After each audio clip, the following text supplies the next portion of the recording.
Well, good morning, everybody. Thank you so much for coming along to this short presentation. My name is Anne Clues from TetraMap UK. So what I want to talk to you today is about the lessons that we can learn from nature, but more importantly, how we can apply it back in the workplace. So just a quick question to everybody. Who actually likes getting out in nature? Who gets inspired by just going for a nice walk in the countryside or going along the beach? Or, because actually it's Aristotle who said, in all things of nature, there's something of the marvellous. And we just get that feeling, don't we, when we're in nature, I'm too close to the speakers, of just, and what we because of the way nature makes us feel, we just use nature as a great metaphor in our work. And I want to just show you why we use nature as a great metaphor. So can I just ask you, if you were to look at all of these pictures, firstly, which would you pick that would maybe reflect your nature in some way? Okay, so just want you to have a quick look at those four, maybe just with the person next to you or behind you. Just think about which scene would you pick and just say why. Okay, so just for a moment, have a think about that. Okay? Which one's yours then? Sunset, I think. Okay. Or the... Okay. I think I'm going for the earth. I know it sounds really dull, but all right.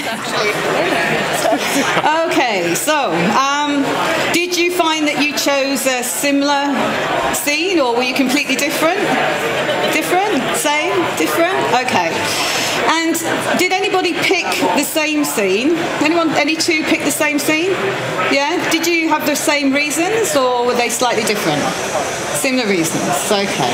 Now, when we're doing our workshops, quite often we'll open our workshops with a bit of an icebreaker around the nature of metaphor, and we'll show people lots of different scenes and say, just pick a scene that reflects your nature. And all of a sudden, what you're finding is that people are talking about themselves in, different ways, and it's just a great way of introducing people to each other. And what also we find is that it starts people talking about their natural preferences and natural styles. So what I want to do now is just look at why nature, again, is such a great metaphor. And has everyone heard of this guy called Buckminster Fuller? Anyone ever heard of Buckminster? A couple of nods? No? He was an architect and scientist, but he actually said that nature is exquisitely efficient. And when you think about nature, it doesn't waste anything. The whole ecosystem just works naturally. Nobody tells it what to do. Could you imagine a team that worked like nature? All just working together with no sort of infighting. There's an old South American saying that says no tree is so foolish to have branches that fight amongst themselves. Because why? It just naturally happens. And so let's just think about nature as a metaphor. Now, when you look out on a scene like this is taken in the Lake District, yeah? And I was going to give them a little plug, but this was taken on a results-driven training course that I went on in the Lake District. But here you've got the natural sun, you've got the energy from the sun, we've got water, we've got the earth, we've got the mountains, and we've got the air. And all of those elements are all working naturally together. And the thing that we talk about with nature is, firstly, it respects diversity. All the elements have an equal part to play, and it just naturally respects diversity. It promotes sustainability. If you didn't have all the elements, it would break down. So again, if you think about it, if we took the sun out of that scene or the air away, it just would not survive. It wouldn't be sustainable.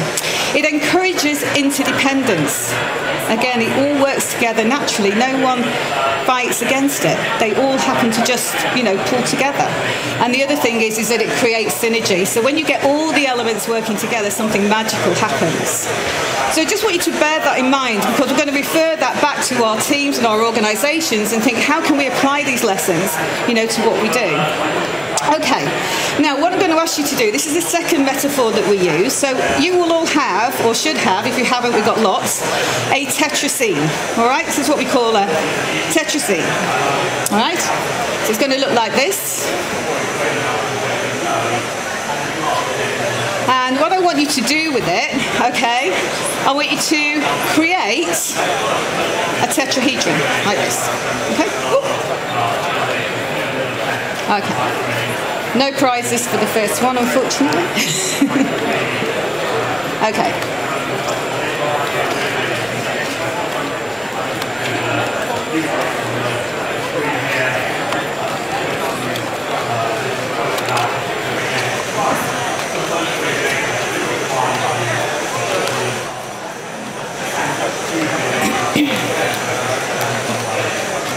Okay, has anyone done one yet?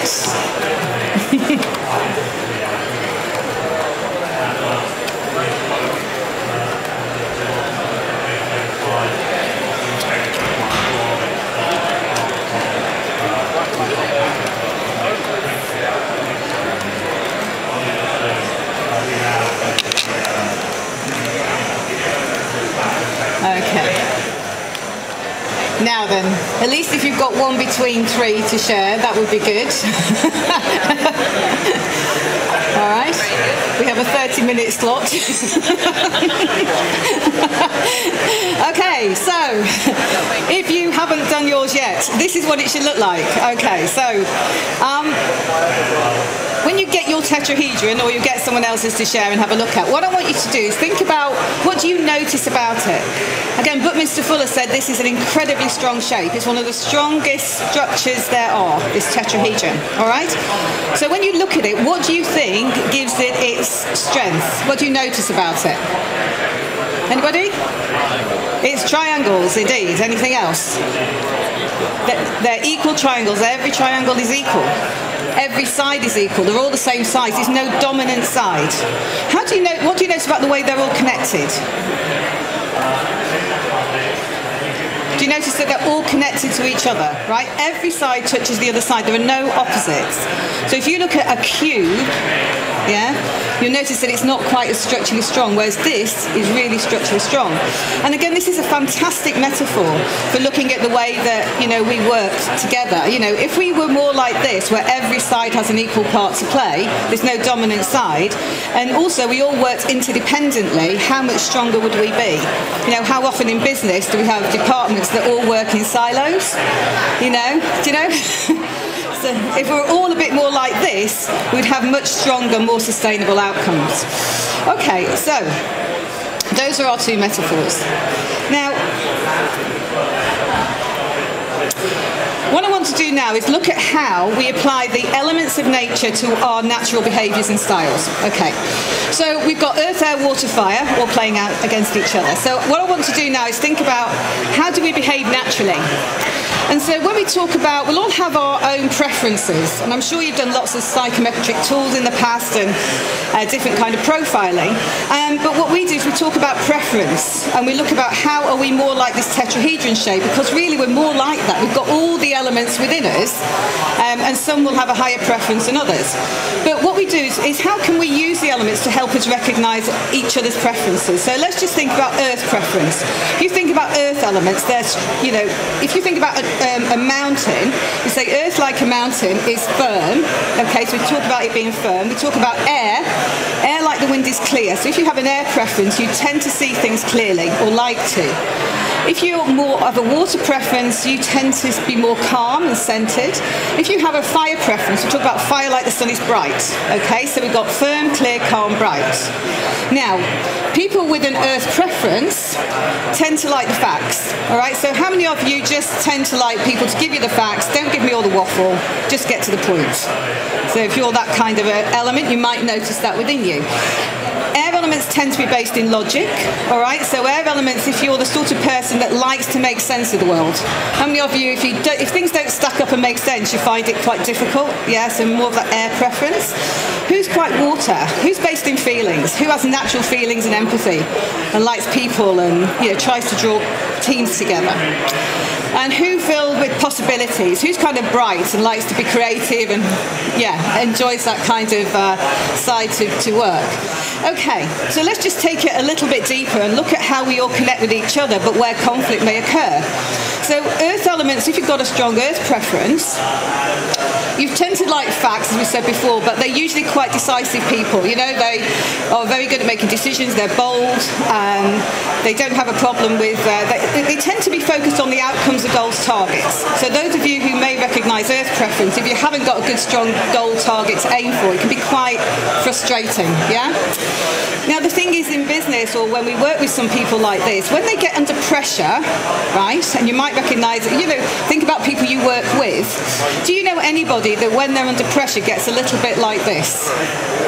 A little bit maybe blunt or a little bit direct, yeah? Now the thing is with earth preference, it's a great preference to have because they help us get to where we need to be. The thing is when it's overplayed, sometimes this is what we see, okay?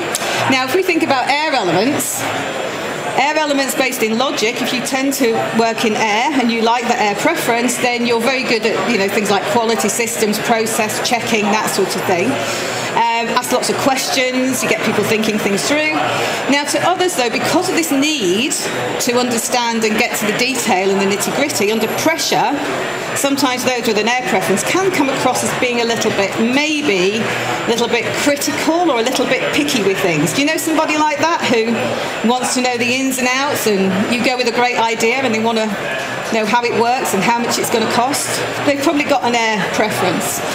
Water elements, they're based in feelings, great people's people. They tend to enjoy that kind of connection with people. Don't always like conflict, so if things aren't going too well, they might suddenly, try and bring everyone together. And that's their natural style. The thing is, under pressure, or when they're trying to achieve something, sometimes they may come across to others, maybe particularly Earth, as being a little bit maybe hesitant. If you've got a high water preference, sometimes you're trying to please lots of people, or you're trying to do what's right for everybody, and to others that can come across, sometimes as being a little bit hesitant. So if you work with somebody like that, maybe it's just they've got a water preference. And then our fire elements, creative, spontaneous, full of possibilities. Everything's great. Everything is, they get very enthusiastic about their ideas. Now the thing is with fires, if you work with fires, they're the sort of people that, again, under pressure or at meetings, you might find they get a little bit like this. Yeah, they kind of got one idea, then they're off on another, and we're trying to pull it all together. So bearing that in mind, what I want to do now is have a quick look at how this framework works as a tool for the way people think. So if we were to put all these people in a team, right, and use the framework, these are what each of the elements will bring naturally to the team. Yeah? Now, it might be that you've got a preference for 2 of those elements, even 3, but when you look at people, where are they coming from? Hello. Okay, so what I'm going to do now is see how all the elements play out at work, right? Because I want to bring it now to something practical. So what I want you to do now is, who goes to team meetings or a meeting with a client? Yeah? We all have to sit with people in a meeting room. And what I want you to consider now is, when you're in a meeting, how many of you are thinking this? Yeah? 1 or 2? Okay. What about this? Hang on.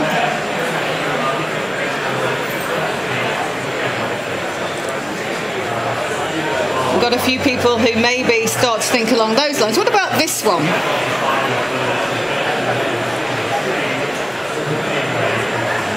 Yeah?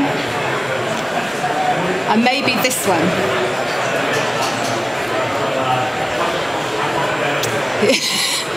Thank you, Dave. Now then, what I want to show you now is a very quick, short video. All right, it's about a minute long, and it's of 4 people in a meeting.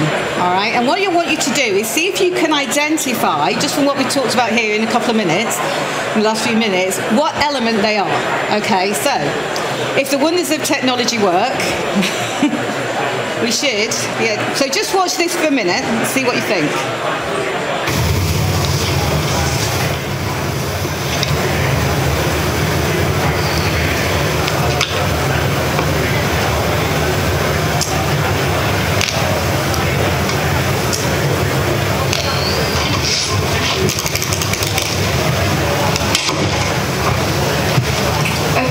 Let's get going. I've got to be out of here by 12 at the latest. So who's got the agenda? I've got it here. Does anyone need a copy? I've got a couple spare. So what's key here is we need to find a way of improving customer service without spending too much time on budget, whilst keeping focused on the bottom line. I've got lots of ideas that could really make us stand out from the crowd and wow our customers. Well, my feeling is we really need to ask our customer service team what they think. I mean, surely they know our customers best. I think we should start by reviewing our customer satisfaction survey results. Then we know we're working with factual data and not just people's opinions. Yes, it's all very well, but we don't get too bogged down with details. And if we ask everyone's opinion, we'll just go round in circles. Maybe we could run some sort of competition, to generate some ideas. Look, can we just stick to the order of the agenda? We're going off track. The first thing we need to do is analyse our customer survey results. Then we need to decide where we'd like to be. And then we need to plan a logical step-by-step process to get us exactly where we need to be. Well, I really liked Ravi's idea of a competition. I mean, it'll definitely get people involved, and that's what we want, isn't it? Okay, yes and no. But surely if we just get down to it ourselves, we could come up with what we need in half the time. Okay. Now, did anybody recognise the different elements? Yeah? And so when you look at that, were any of these elements wrong? Was anybody coming at things from a wrong direction? Did they all have a point? Now, what I want you to do firstly is, did you recognise the different elements? So, from what we said, with Rebecca here, what do you think her sort of primary element was? Earth? Yeah? So Earth, like a mountain, is firm. Do you notice how she wanted to get to the point, get things moving? What about May here? What was important to May? She was water, okay. Air, okay, air. She was perhaps more of an air element, but she was quite calm. But she wanted to know the facts. Did you notice how she kept bringing it back to where we need to be? And then what about Ravi at the top here? Fire. He was kind of ideas competition, and so Ed was he was the water animal, trying to get everyone connected. We need to talk to our customer service team.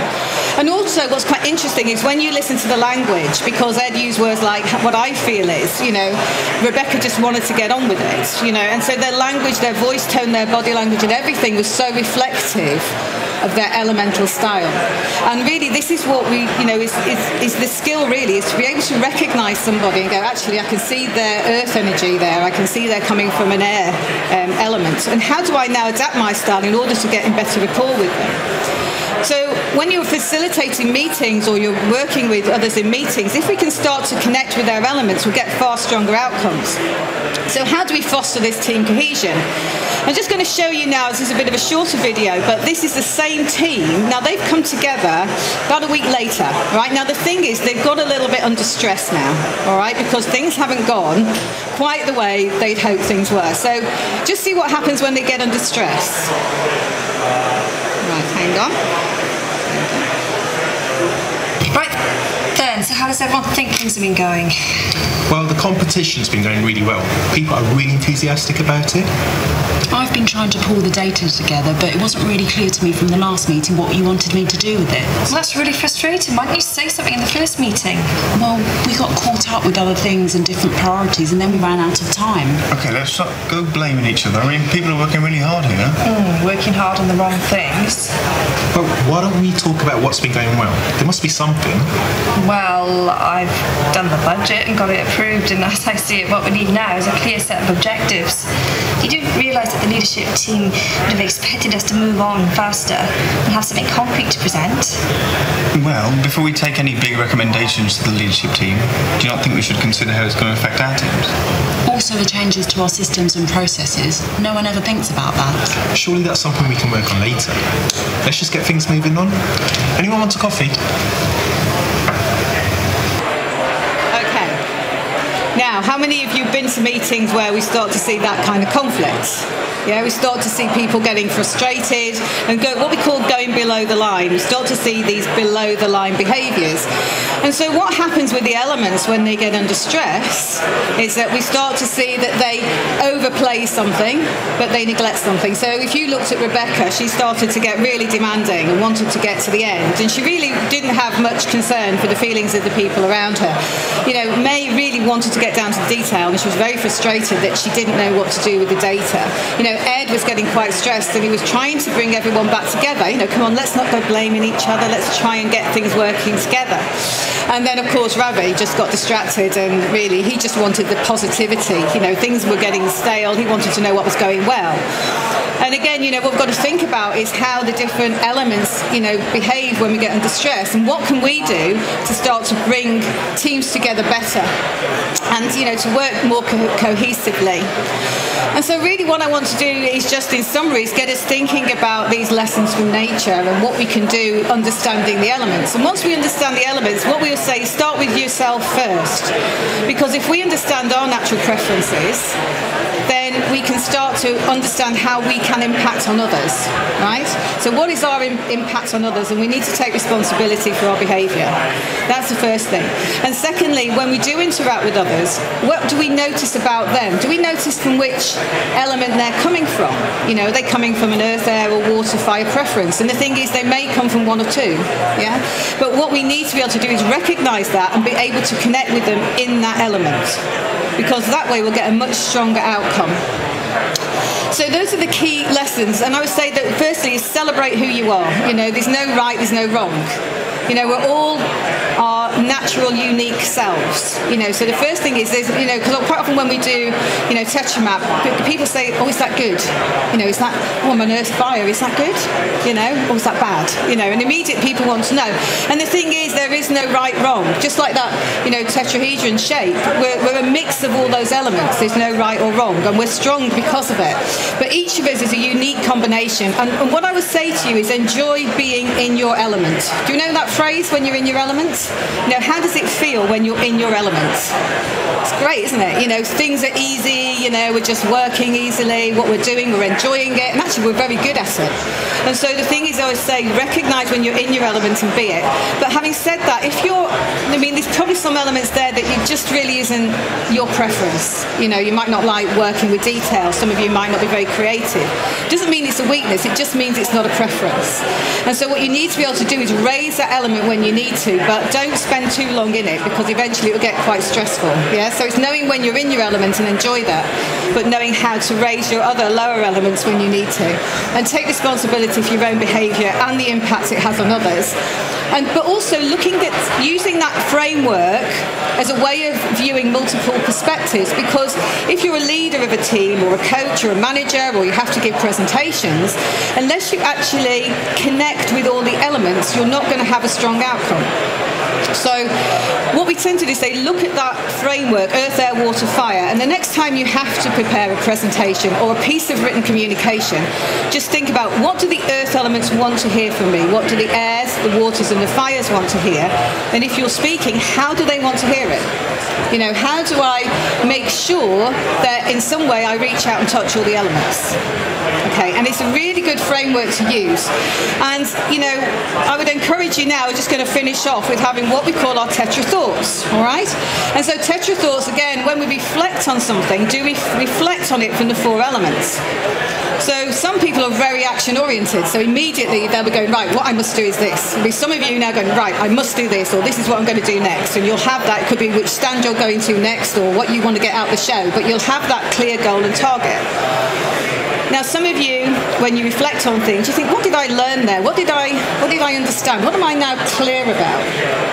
What makes sense to me? So some of you have a natural air preference, will be thinking that automatically.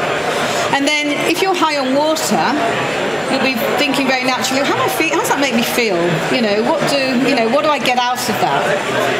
What am I going to do with it? How am I going to connect better with other people? What does this mean to me? And because water elements feel things, here. And then the fire elements just think, wow, that's brilliant. What I'm going to do with this now, if I knew this or could do more with that, they'd be off, and they'd be thinking of these ideas and how they're going to change the world, with this newfound information they've got. But what I'm saying is, with your tetra thoughts, so when you're reflecting on something, don't always reflect in the way that is your natural preference, okay? Because if you're not high on earth, it really is good to get a bit of that earth energy or air or water or fire and start to connect and think about things from that framework, okay? So I'm going to leave you with that, leave you with those thoughts. Thank you so much for turning up this morning. And, so thank you very much for that. If you want to know more, if you want to have a look at your own little personal profile, we can do what we call a bit of a quick and dirty version of it over on our stand on 339. You won't get the full picture, but it will give you a help. Or if you just want to find out a little bit more, we're just over there, and do come and see us. It'd be great. But thank you so much for coming along. Thank you.